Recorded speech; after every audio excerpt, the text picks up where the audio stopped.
limited overs cricket. Oh, he's caught hold of. Bangladesh premier cricket league বিপিএল-এর ১১তম আসরটি মাঠে গড়াচ্ছে ৩০ ডিসেম্বর থেকে। এবার সাকিবের বিরুদ্ধে হত্যা মামলাসহ বেশ কিছু অভিযোগ থাকায় এই মুহূর্তে দেশে না ফেরার সম্ভাবনাই বেশি। তাই বিপিএলে অনিশ্চিত সাকিবের খেলা।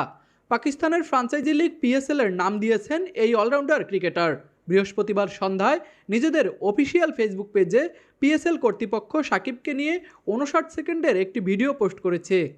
বাংলাদেশের এই অলরাউন্ডারের ব্যাটিং ও বোলিং মুহূর্ত ভিডিওতে দেখানো হয়েছে।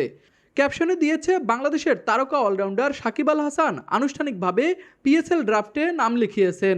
বাংলাদেশের পতাকার ইমোজি দেওয়া হয়েছে সেই ক্যাপশনে। পিএসএলের ১০ম আসরটি ফেব্রুয়ারি-মার্চে হওয়ার কথা থাকলেও এবার পিছিয়েছে, কারণ ২০২৫ চ্যাম্পিয়ন ট্রফির আয়োজক দেশ পাকিস্তান। সেটি ১৭ ফেব্রুয়ারি থেকে ৯ মার্চ পর্যন্ত চলবে। হাইব্রিড মডেলে পাকিস্তান ও সংযুক্ত আরব আমিরাত মিলে হবে আইসিসির ইভেন্টটি।